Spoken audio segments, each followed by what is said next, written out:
Efesios, Filipenses, Colosenses, o sea, está Mateo, Marcos, Lucas, Juan, Hechos, Romanos, Filipenses. Le estoy diciendo y ni lo encuentro.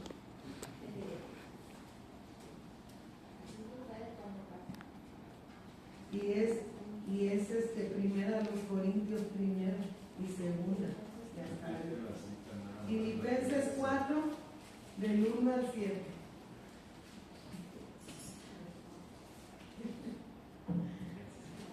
Pónganse de pie, mis hermanos, ya va a ser la última vez que estemos de pie.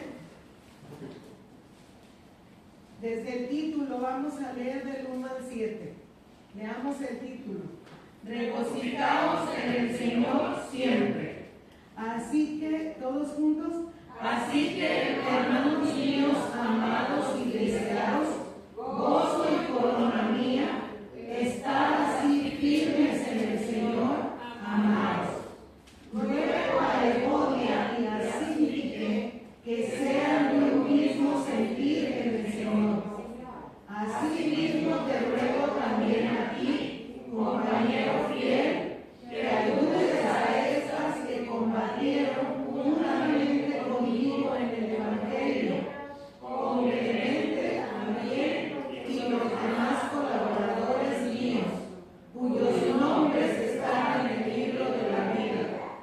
Regocijaos en el Señor siempre. Otra vez digo, regocijaos. Vuestra gentileza sea conocida de todos los hombres, el Señor está cerca. Por nada estéis afanosos, sino sean conocidas vuestras peticiones delante de Dios en toda oración y ruego, con acción de gracias. Y la paz de Dios, que sobrepasa todo entendimiento, guardará vuestros corazones y vuestros pensamientos en Cristo Jesús. Oremos, mis hermanos. Padre, gracias por el acceso a tu palabra. Gracias por preservarla hasta el día de hoy, por todos los hombres que ofrendaron su vida para que siguiera viva, por todos los que fueron decapitados, quemados, desollados, toda la sangre que se corrió para que este libro sagrado llegara hasta nuestras manos, Señor. Gracias por los traductores al español, por los traductores al castellano. Gracias porque ahora tenemos un ejemplar, Señor, gratuito en nuestras manos y podemos leerlo a la hora que queramos. Gracias por tu siervo que le has dado la capacidad, la preparación, las habilidades para escudriñar tu palabra y exponerla a tu iglesia según sea su necesidad. Que seamos oidores de la palabra, pero también hacedores de ella. Que mucha gente, Señor, a través de nosotros conozca la verdad que es Jesucristo a través de nosotros. En Cristo Jesús te lo pedimos. Amén. Amén. Pueden sentarse, mis hermanos. Damos lugar al pastor.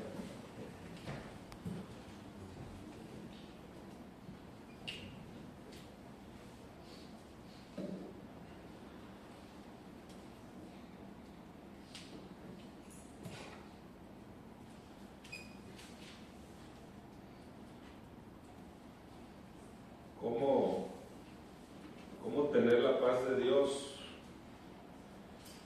Ese será el título de este sermón. ¿Cómo tener la paz de Dios? Lo enfatizo porque no es lo mismo la paz de Dios a la paz del mundo. El Señor Jesús hizo esa diferencia cuando dijo: mi paz les dejo, mi paz les doy, no como la paz que el mundo les da. Muy diferente. ¿Y cómo puedo tener la paz de Dios?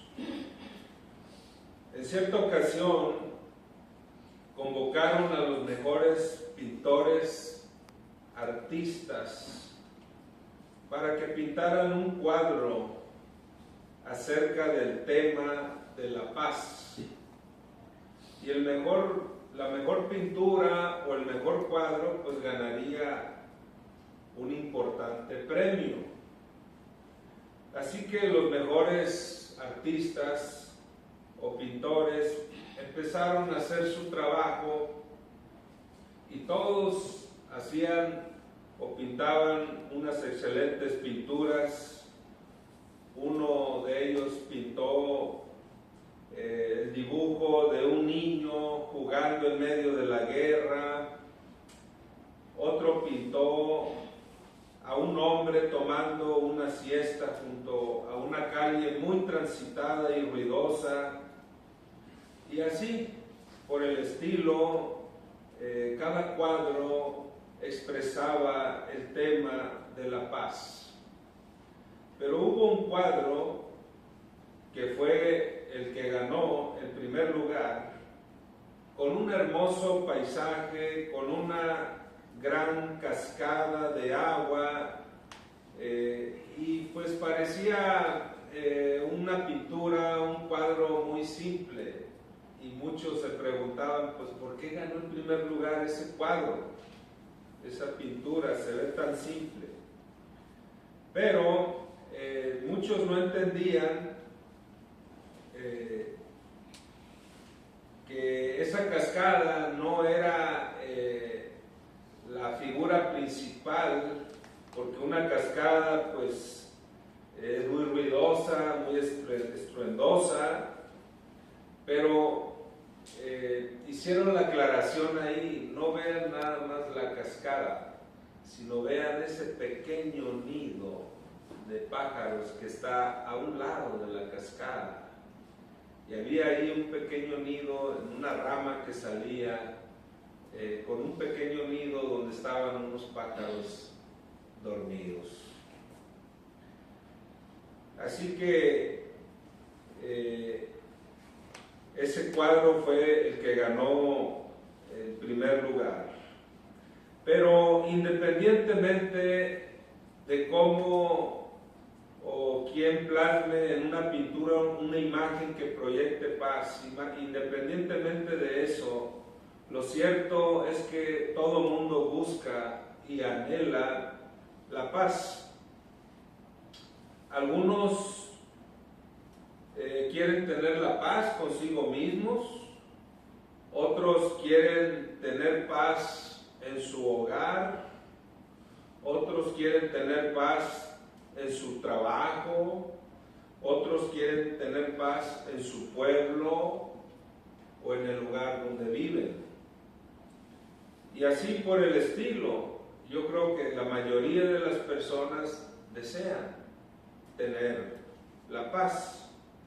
Muchos, al no encontrar la paz, pues se conforman con un sustituto, como el alcohol, como la droga, como la fiesta, y así por el estilo.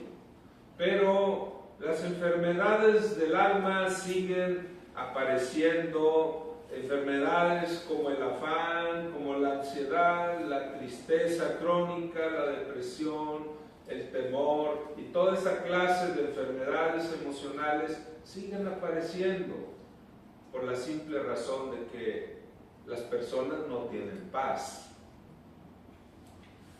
Pero ¿cómo podemos tener la paz de Dios? No la paz del mundo, como ya lo expliqué al inicio. ¿Cómo podemos tener la paz de Dios? De acuerdo a este pasaje que hemos leído en Filipenses 4, del 1 al 7, vamos a ver ahí 4 cosas, ¿verdad?, que debemos hacer, que debemos experimentar, que debemos practicar, si es que queremos tener la paz de Dios. Porque si alguien se conforma con la paz del mundo, esa paz aparente, pues ahí va a encontrar, ¿verdad?, todo menos la paz. Y lo primero que encontramos en la palabra de Dios, para tener la paz de Dios, porque de eso habla el último versículo que leímos, lo primero que tenemos que hacer es evitar las contiendas. Miren cómo dice ahí en el versículo 2: ruego a Evodia y a Síntique que sean de un mismo sentir en el Señor. Asimismo te ruego también a ti, compañero fiel, que ayudes a estas que combatieron juntamente conmigo en el Evangelio, con Clemente también y los demás colaboradores míos, cuyos nombres están en el libro de la vida. El apóstol Pablo le está escribiendo esta carta a los filipenses, a la iglesia que estaba en Filipos, y lo está haciendo desde la prisión, ¿sí? Porque él está preso por causa del Evangelio. Pero él se ha enterado de una serie de problemas que están perturbando la vida de la iglesia en Filipos. Y es por eso que les habla de la paz de Dios. ¿Sí? La paz de Dios no se da en forma automática, ni allá afuera, ni siquiera en el seno de una iglesia, que se supone que somos pueblo de Dios. Hay que dar pasos, hay que hacer algunas cosas para experimentar esa paz de Dios. Y una de las cosas, la primera cosa que estamos viendo aquí, que dice el apóstol Pablo, es que hay que evitar las contiendas. Y específicamente en esta iglesia de Filipos había contiendas, ¿sí? Y da nombres y apellidos, por así decirlo, porque menciona especialmente a dos mujeres líderes. Y no es porque nada más las mujeres sean conflictivas o contenciosas, también habemos hombres que podemos cometer este error, pero en el caso de esta iglesia había dos mujeres líderes en la iglesia, muy importantes las dos, porque el apóstol Pablo se refiere a ellas como colaboradoras en algún tiempo, o sea, colaboraron con este gran misionero, con este siervo de Dios. Pero ahora estas dos mujeres, estas dos líderes en la iglesia de Filipo, pues no eran de un mismo sentir. Es una manera muy diplomática de decir que están peleadas, pues, al decir que no son de un mismo sentir, sino que tienen contiendas entre ellas. No se sabe por qué razón. Lo más probable, lo que suele suceder en las iglesias o en cualquier grupo donde están reunidos los humanos, pues algunos quieren sobresalir más que otros. Y eso no es bueno, eso no es saludable, porque en el reino de Cristo pues todos somos llamados a servir, somos siervos, nadie es más importante que otro. Pero bueno, si entre cristianos se dan las contiendas, imagínense allá afuera, ¿cómo estará allá afuera? ¿No?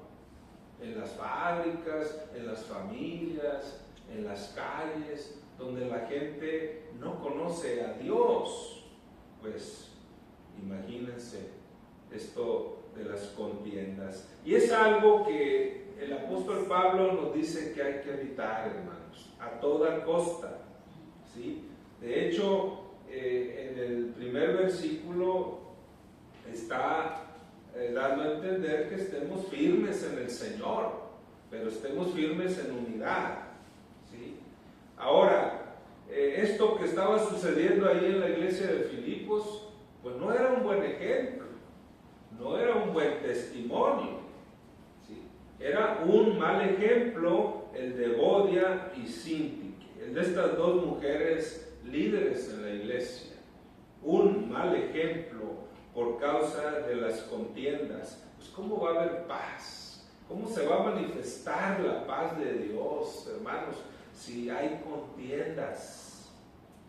Ahora bien, lo que sucedió en la iglesia de Filipos no fue nada más un hecho aislado ahí, pues fue nada más en esa iglesia. Miren, y yo espero que me sigan ahí en la Biblia para ver otros pasajes, como 1 Corintios 1, 1 Corintios capítulo 1, versículo 10 y 11. Y noten ustedes que acá ya me estoy refiriendo yo a otra iglesia, a la iglesia de Corinto, pero la vamos a mencionar como otra referencia, ¿verdad? De que suele presentarse, suele suceder en la iglesia del Señor que se den este tipo de situaciones. A esta otra iglesia también Pablo les habló de este mismo tema. Primero a los Corintios 1, 10 y 11. Noten ustedes lo que dice. Os ruego, pues, hermanos, por el nombre de nuestro Señor Jesucristo, que habléis todos una misma cosa y que no haya entre vosotros divisiones, sino que estéis perfectamente unidos en una misma mente y en un mismo parecer. Porque he sido informado acerca de vosotros, hermanos míos, por los de Cloe, que hay entre vosotros, ¿qué cosa? Contiendas. ¿Y qué son las contiendas? Pues las peleas, ¿sí? Había discusiones, había divisiones, es decir, había contiendas. Así que no nada más en la iglesia de Filipos, también en la iglesia de Corinto. Los pleitos o las contiendas se van a dar en todos los ámbitos de la vida, pero la clave aquí, mis hermanos, está en no engancharse en esas contiendas, en esos pleitos, ¿verdad? Había una Evodia y había una Síntique, volviendo allá a la iglesia de Filipos, dos locas, por así decirlo, ¿verdad? Más vale que haya uno y no dos locos, dice el dicho. Pues sí, pero siempre había alguien que secundaba el pleito, y ese era un problema. Eso limitaba la paz de Dios en la iglesia y en cada hermano que componía la iglesia de Filipos. Ahora, ¿cómo resolver una situación así de contiendas? ¿Qué nos dice la misma palabra de Dios? Pues la Biblia nos dice que una manera de poder superar estas contiendas es adoptando el carácter de Cristo. ¿Sí? Adoptando el carácter de Cristo. ¿Y cómo es el carácter de Cristo? De acuerdo a Mateo 11:29, si no lo recuerda, lo puede usted buscar y mire lo que dice, a ver qué dice. Ahí son palabras del Señor Jesucristo, que es el fundador de la iglesia. ¿Qué dice él respecto al carácter de él? Mateo 11:29. Aprended de mí. ¿Ya se acordaron? Aprended de mí, dice Jesús. ¿Que soy qué? Manso y humilde de corazón. Y volviendo a Filipenses, pero ahora en el capítulo 2, del 3 al 5, miren lo que dice. Ahora sí, estamos allá con la iglesia de los filipenses. Filipenses 2, del 3 al 5. Nada hagáis por contienda o por vanagloria, antes bien con humildad, estimando cada uno a los demás como superiores a él mismo, no mirando cada uno por lo suyo propio, sino cada cual por lo de los otros. Haya pues en vosotros ¿qué? Este sentir que hubo también en Cristo Jesús. Ahí está hablando del carácter de Cristo, y si siguen ahí en esa lectura, empieza a dar detalles de cómo Cristo mostró ese carácter del cual él habló. Aprended de mí, que soy manso y humilde de corazón. Porque dice ahí que siendo Dios, no le importó ser Dios, sino que se humilló hasta lo más bajo, hasta dar su vida y morir en la cruz por amor a nosotros. Tenemos que hablar del carácter de Cristo. Esto implica andar y actuar con humildad, como lo hemos visto aquí. Nada hagáis por contienda o por vanagloria, antes bien con humildad, estimando cada uno a los demás como superiores a él mismo. Estoy hablando ya específicamente del carácter de Cristo. Esto implica andar y actuar con humildad, estimando, dice ahí, a los demás como superiores a nosotros mismos. Pero eso es algo que a veces no nos gusta o no queremos hacer. Y hasta decimos, pues esto es que mi carácter es así. Y el carácter de Cristo, ¿dónde queda? Ese es tu carácter, ese es mi carácter, pero ¿y el carácter de Cristo dónde queda? Así que esto de adoptar el carácter de Cristo implica bajarle 3 rayitas a nuestro ego, ¿verdad? Porque al parecer ese era el problema cuando dice ahí, hay que estimar a los demás como superiores a uno mismo. Y luego dice ahí Filipenses 2:4, no mirando cada uno ¿qué? Por lo suyo propio, sino cada cual por lo de los otros. Había problemas de ego, una lucha, una guerra, una contienda a causa del ego personal. Muchas de esas contiendas tienen que ver con ese ego, con el cual cada día, hermanos, tenemos que crucificarlo en Cristo. Como decía Pablo, ya no vivo yo, mas Cristo vive en mí. Pero yo entiendo que esto es una lucha, ¿verdad? Entre el carácter que decimos tener y el carácter que debemos tener, o sea, el carácter de Cristo. Así que hay que limitar el ego, ¿sí? Hasta donde dependa de nosotros, dice Pablo también en Romanos 12:18. Ustedes pueden buscar también esa cita bíblica en la carta de Pablo a los Romanos, capítulo 12, versículo 18, dice: hasta donde dependa de nosotros, hay que estar, ¿qué dice? En paz con todas las personas. Así dice ahí Romanos 12:18. En lo que dependa de nosotros, dice, hay que estar en paz con todos los hombres, con todas las personas. Es decir, pues hay que evitar las contiendas, porque si nos enganchamos en las contiendas, pues vamos lejos de que se manifieste la paz de Dios, pues va a haber cualquier cosa menos eso, que es lo que deseamos, que la paz de Dios esté en nosotros. Volviendo a Filipenses 4, mis hermanos, aparte de evitar las contiendas, nos dice otra cosa que debemos hacer, muy importante. Filipenses 4:4, usted puede verla ahí. Dice que debemos regocijarnos. Así que regocijándose en medio de cualquier circunstancia. ¿Cómo dice ahí? Regocijaos en el Señor siempre. Otra vez digo, regocijaos. ¿Cuándo debemos regocijarnos? Siempre. No dice, pues cuando te sientas de buen ánimo, o cuando te vaya bien en la vida, cuando todo esté marchando bien.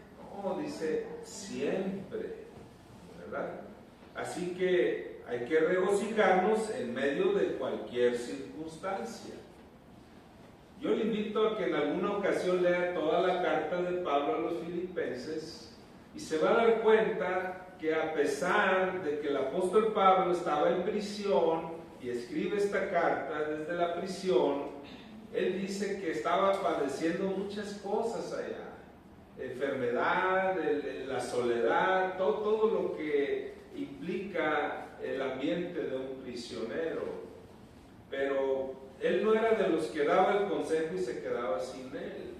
Más bien, al inicio de la carta, por eso les digo, ahorita no es tiempo para leerla toda, pero usted puede encontrar ahí pasajes donde Pablo dice que él se goza. A pesar de todo, se goza de que el Evangelio está progresando. de que el Evangelio se predica, de que el reino de Dios se extiende, y en eso me gozo, dice él, y me voy a gozar siempre. Por eso les dice, regocíjense en el Señor siempre. ¿Cómo puede uno regocijarse? Pues solo en el Señor. Noten ustedes que dice en el Señor, porque si no estamos en comunión y en relación íntima con el Señor, pues no nos podemos regocijar. No solo gozarse, sino regocijarse. Noten ustedes la diferencia. No solo gozarse, sino regocijarse. Es decir, llevar el gozo a la máxima potencia. Y ahí sí, al ego dije hace rato, bájele de unas 3 rayitas. Pero al gozo, súbale todas las rayitas al máximo. Porque eso es lo que significa el regocijo. ¿Sí? No significa lo mismo gozo a regocijo. Es una manera de decir, de llevar el gozo a la máxima potencia. Así que hay que hacerlo, dice, pero en el Señor. O sea, la clave sigue estando allí en el Señor Jesucristo. Él es el único que nos puede ayudar, pues, para poder regocijarnos. Es muy importante estar disfrutando de una relación estrecha con Cristo, porque no hay otra manera en que podamos regocijarnos. Miren, la vida terrenal es muy corta, ¿estamos de acuerdo? Es muy corta la vida terrenal. Y para el colmo de males, se nos va la vida odiando, enojados, peleando, enemistados, distanciados y en amarguras. Como que si ese fuera el propósito de Dios al darnos la vida. Ese no es el propósito de Dios.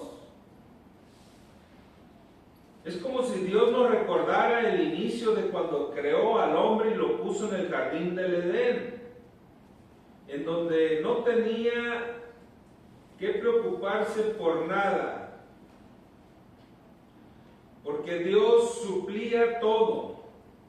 Y cuando el hombre se sintió solo, Dios le dio una compañía.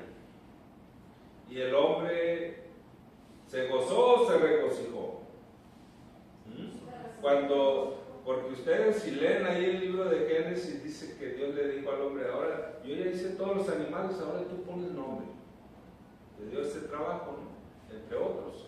Ya estaba pues le voy a poner elefante, le voy a poner tigre, y así, ¿verdad? Pero él veía que todos los animales tenían su pareja. Entonces, por lógica, él decía, bueno, ¿y yo qué? ¿Verdad?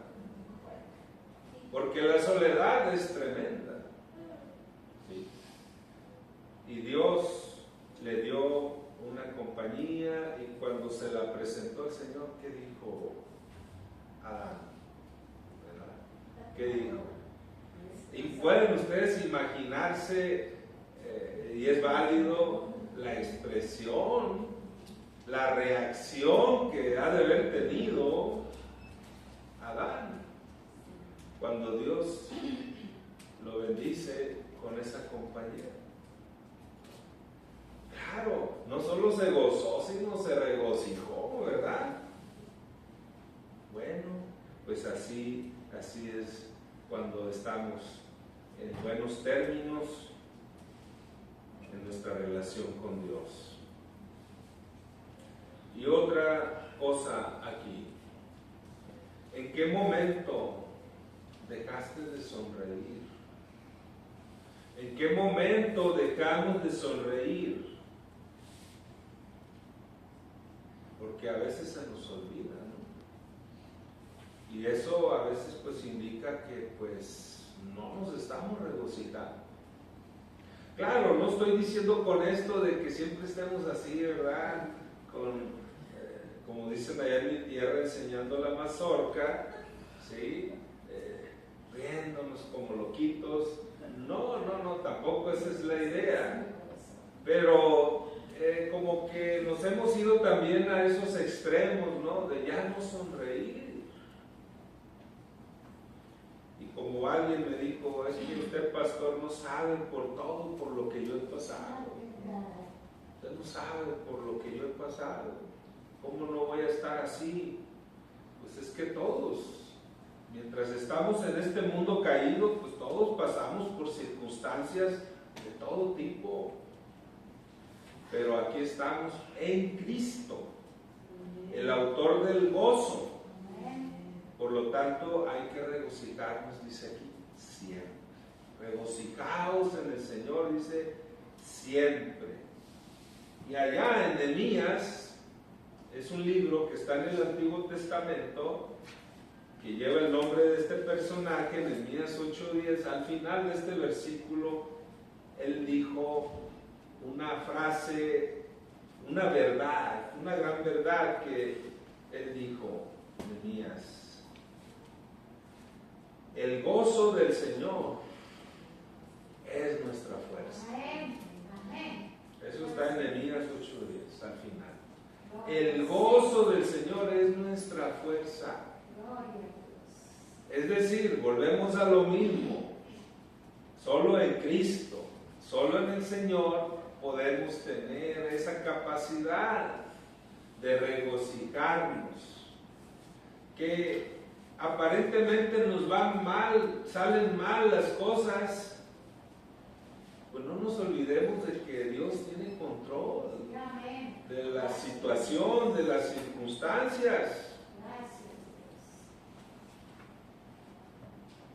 Y miren, una de las cosas que más atraen y cautivan de los cristianos, y esto lo vemos en la iglesia primitiva, cuando usted lee el libro de los Hechos, va a ir viendo ahí cómo la iglesia de Cristo, la iglesia del Señor fue creciendo, fue expandiéndose, y qué características tenía la iglesia. Y entre muchas características es que era gente que se regocijaba, gente que estaba alegre, y ese gozo de la iglesia atrajo a muchos, cautivó a muchos por esa alegría permanente. Regocijaos en el Señor siempre. Otra vez dice Pablo, regocijaos. Vuelve a insistirlo. Así que ya dijimos, de acuerdo al pasaje de la Biblia, que hay que evitar las contiendas. Si queremos tener la paz de Dios, hay que evitar las contiendas. Pero también ya dijimos en segundo lugar que ¿qué hay que hacer? Regocijarnos en el Señor en todas circunstancias. Ahí les va la tercera, basado en Filipenses 4:5. También, aparte de las dos cosas anteriores, también hay que hacer una tercera, y ahorita voy a llegar hasta una cuarta. Hay que ser amables con todos. Si queremos tener la paz de Dios, miren que dice el versículo 5: vuestra gentileza sea conocida de todos los hombres. El Señor está cerca. Ser gentil significa ser amable, ser considerado, ser respetuoso, tener buenos modales, ser atento y ser empático hacia los sentimientos de otros. Vuestra gentileza sea conocida, dice ahí, de todos los hombres. La gentileza o amabilidad se manifiesta en la forma de tratar a las personas, siempre tratándolas con una actitud de quererlas ayudar, sin esperar nada a cambio. Tiene que ver con la gentileza, tiene que ver con la amabilidad. Y miren, yo creo que todos hemos tenido amargas experiencias con personas que no son amables. recientemente, y con el permiso de mis suegros que están dormidos, voy a hacer referencia a la experiencia de mi cuñado Moisés. Ahora estuvo de visita. Él tuvo una amarga experiencia por la falta de amabilidad de un servidor público. Él tiene años que está viniendo de vacaciones acá, a Acuña, desde allá de Estados Unidos, y nunca había tenido problemas, pero en esta ocasión, pues, tuvo ahí una experiencia muy desagradable con un servidor público. Ustedes ya, pues así se les llama, ¿no? Pero de servidores no tienen nada. Y no, pues, se le ocurre ir a estar un par de días allá en Del Río y querer regresar otra vez para acá. Pues le falta no sé qué documento, un documento irrelevante del carro, del vehículo.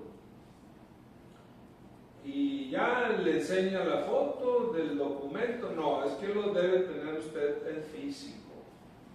Pero es que no me lo entregaron a mí en físico allá, donde me dan en Estados Unidos los papeles del vehículo. No, pues aquí usted lo debe traer en físico. Y luego, para no hacerles larga la historia, lo hicieron echar 4 vueltas. ¿Se imaginan ustedes? 4 vueltas. O sea, ¿qué necesidad hay de eso? ¿No? Y dijera usted, bueno, pues es que es necesario ese documento, pero ¿por qué en una sola vuelta no decirte, mira, esto es todo lo que tienes que hacer para que no eches tantas vueltas? Pero a veces como que se gozan, ¿verdad?, en hacerte la vida difícil, porque son personas que no son amables, que no son gentiles, hasta pareciera que celebran que las personas se molesten o se indispongan. El mundo así está, y es muy triste, ¿verdad? De cómo hace poco también una persona se quejaba amargamente del Instituto Mexicano del Seguro Social. Es que, y expresándose feamente de los empleados. Y yo le decía, pero ¿no ha escuchado usted también la parte de que el Instituto del Seguro Social carece de muchas cosas, que no les proveen los materiales, que el personal no es suficiente, el gobierno no cubre todo eso y los empleados tienen que hacer milagros, por así decirlo, con lo poco que tienen? ¿Y saben qué me dijo la persona? Esa parte la entiendo, yo no los puedo culpar a ellos por lo que no hay en la institución. Mi molestia es su falta de amabilidad, ¿verdad? Su falta de tacto y amabilidad con los que estamos enfermos y vamos buscando ahí la atención. Y nos topamos con rostros duros, amargados y con malos modales, tratándonos mal. Los cristianos, ¿qué dice la palabra del Señor?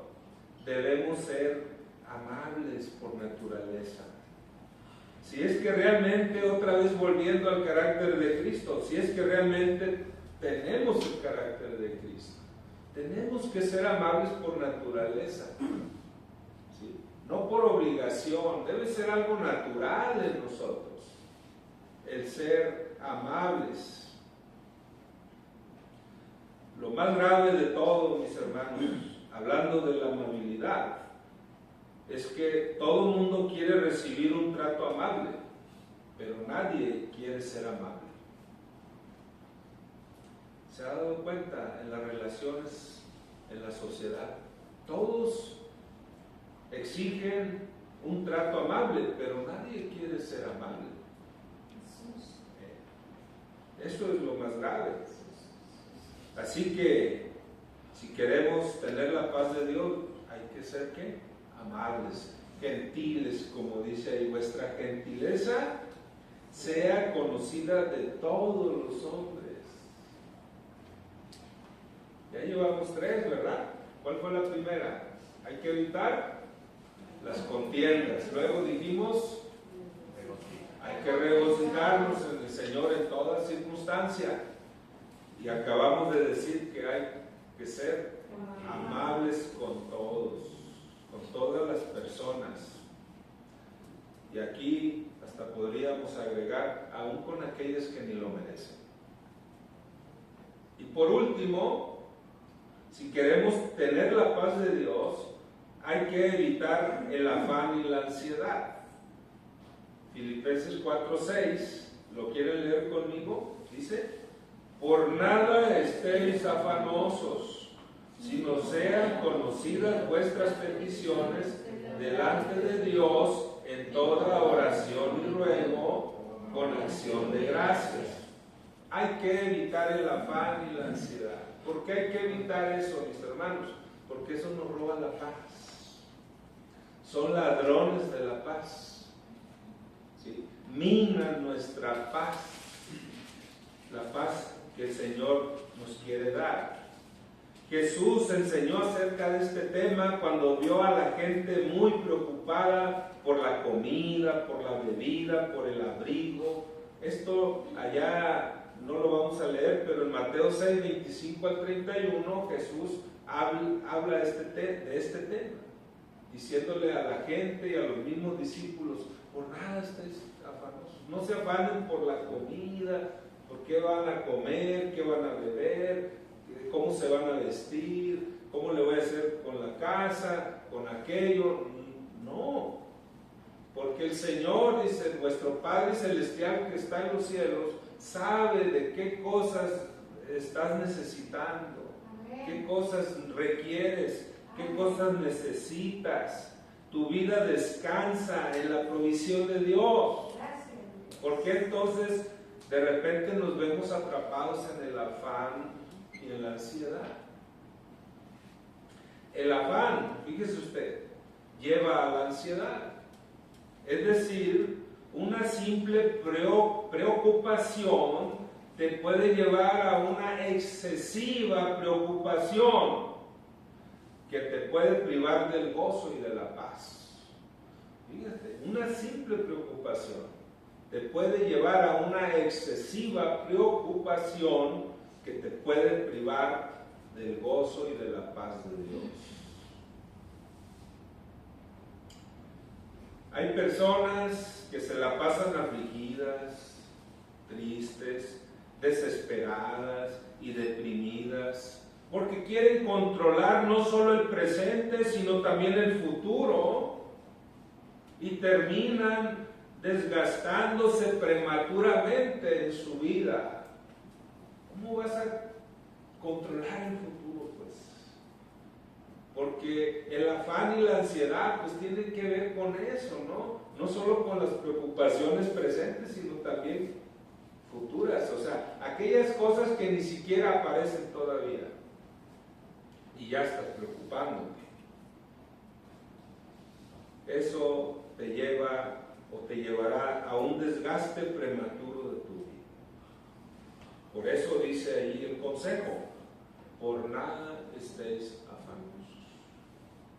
Pero entonces, pastor, ¿qué hago? Si tengo necesidades, tengo compromisos, usted pues nada más dice que no me preocupe.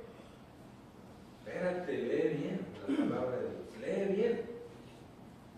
Y ahí mismo te está dando la explicación el Señor, su palabra. ¿Y qué puedes encontrar ahí? 3 cosas. Ahí en el versículo 6. Sí te dice que no te afanes ni te preocupes, que no entres en ansiedad, pero te dice por qué no debes entrar en afán y ansiedad. En primer lugar dice, presenta ¿qué? Tus peticiones a Dios, ¿verdad? Sí. Ahí lo dice el texto. Presenta tus peticiones delante de Dios. Luego dice, ten confianza en que Dios se manifestará en tu necesidad. en toda oración y ruego. O sea, vas a descansar en las promesas de Dios. Y una tercera cosa que menciona este versículo 6 es que también dale gracias a Dios anticipadamente por la respuesta que Él dará. Mira cómo lo dice ahí, con acción de gracias. Me gusta mucho cómo el apóstol Pablo aquí le llama así, acción de gracias. Porque muchos malinterpretan esto de la gratitud. No estoy en contra, hermanos, de que demos un testimonio de gratitud por lo que Dios ha hecho a nuestro favor. Lo hacemos cada domingo y lo hacemos frecuentemente. Bendito sea Dios. Pero cuando dice acción de gracias, está diciendo algo más que el testimonio.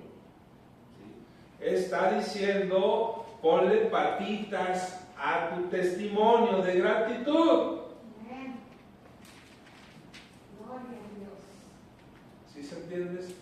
Ponle patitas a tu testimonio de gratitud, es decir, que se traduzcan en acciones de gratitud. ¿Estás agradecido con Dios? Sí, amén. Por esto y por esto y por esto. Gloria al Señor. Ya lo escuchamos, pero también haz que esa gratitud que tienes en tu corazón se traduzca en hechos y acciones que sigan glorificando a Dios. Porque de eso se trata. Aún cuando no recibes todavía las cosas que pediste, no las has recibido, pero por fe las vas a recibir. Y no vas a esperar hasta recibirlas para decir, ay hermano, gracias a Dios, ya, Dios contestó mi oración, aquí lo tengo, lo que le pedí. Puedes, está bien, es válido, pues, pero puedes tú darle gracias a Dios anticipadamente. O sea, cuando no tienes las cosas que estás pidiendo. Como cuando Jesús oró por la multitud que tenía hambre y da gracias. Porque, pues, ¿cuánto había ahí para comer? Unos cuantos panes y peces. Pero ¿qué hizo Jesús? Y ahí nos pone el ejemplo, ¿verdad? Dios gracias al cielo, Dios gracias al Padre por lo que había. ¿Sí? ¿Y qué sucedió? Una multiplicación, un milagro, porque todos se saciaron. Así que a la gratitud hay que ponerle pies, mis hermanos, dándole gracias a Dios anticipadamente y honrando a Dios aun cuando todavía no recibo lo solicitado. Concluyo con el versículo 7. Ese lo dejé al final porque es la conclusión. Filipenses 4:7, lo puede leer conmigo, dice: y la paz de Dios, que sobrepasa todo entendimiento, guardará vuestros corazones y vuestros pensamientos en Cristo Jesús. Ahí sí, ya después dice de que hayas hecho estas 4 cosas, entonces sí, no antes, o nada más una de esas 4, o 2 o 3, no. Las 4 cosas son necesarias, las acabamos de mencionar. Hasta entonces dice, y la paz de Dios. Es interesante que no menciona la paz de Dios antes, hermanos, hasta después de mencionar estas 4 cosas que hemos visto. Hasta entonces dice la paz de Dios, que sobrepasa todo entendimiento, guardará vuestros corazones y vuestros pensamientos en Cristo Jesús.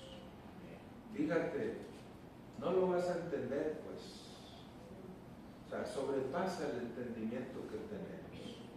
¿Cómo es que voy a gozar de la paz de Dios a pesar de tantas circunstancias que estoy viviendo? Pero es que si hiciste estas 4 cosas que hemos mencionado, entonces, no puedo decir que en automático, pero sí, hasta entonces se activa esto de la paz de Dios. Esto es algo que no vamos a entender del todo, porque sobrepasa todo entendimiento, pero sucede y es real la paz de Dios. Y termino haciéndote una pregunta: ¿quieres experimentarla? ¿Te comprometes entonces?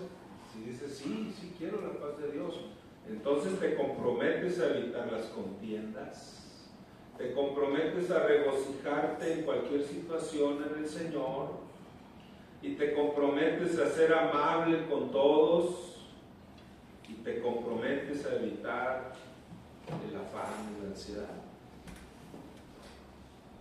¿Cuántos queremos tener la paz de Dios? Yo la quiero tener.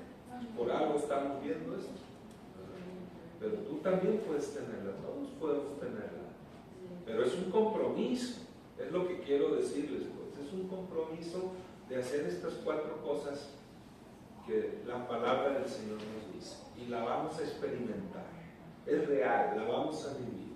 Vamos a orar. Amado Dios, levantamos nuestra mano, porque sí, deseamos, anhelamos y queremos tener la paz tuya, no la paz del mundo, Señor. Eso nos queda claro, que no es lo mismo. Queremos tener la paz tuya. Ayúdanos, oh Dios, siempre estás con nosotros, ayudándonos, y nos seguirás sosteniendo, porque queremos hacer lo que tú nos pides aquí en tu palabra y poder experimentar esta paz, aunque no la entendamos, Señor, porque sobrepasa nuestro entendimiento. Mi Dios, mira que aquí estamos algunos que anhelamos esta paz tuya y que nos comprometemos delante de ti, Señor, a hacer lo que tú nos pides. Cada uno, Señor, tú conoces, tú lo ves. Estamos pasando por luchas. No es nada fácil, Señor, poder llegar a este punto. Hay egoísmo en nuestro corazón, hay orgullo. Estamos distraídos con muchas cosas terrenales.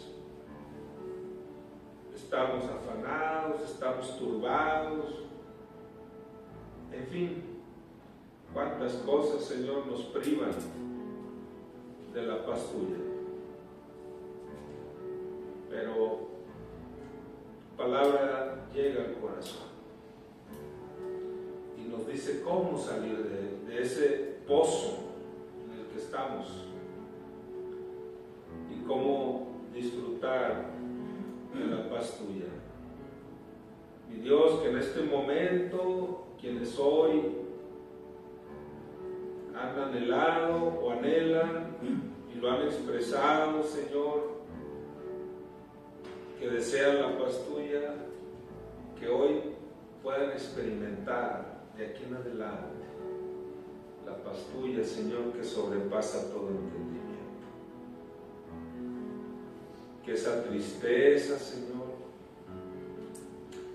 esas preocupaciones, esos vacíos desaparezcan y todo lo llenes tú, Señor.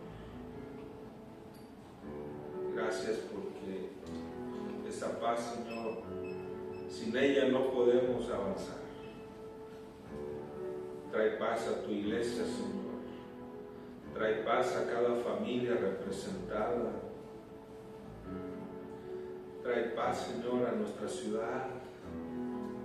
Trae paz a nuestra nación, Señor, a nuestros gobernantes. Ayúdanos, Padre. Cuán necesaria es tu paz. Nosotros mismos seamos portadores de ella, para que en todo tú seas exaltado, honrado y glorificado. Lo pedimos en el nombre de Jesús, que sobre todo nombre. Amén. Amén.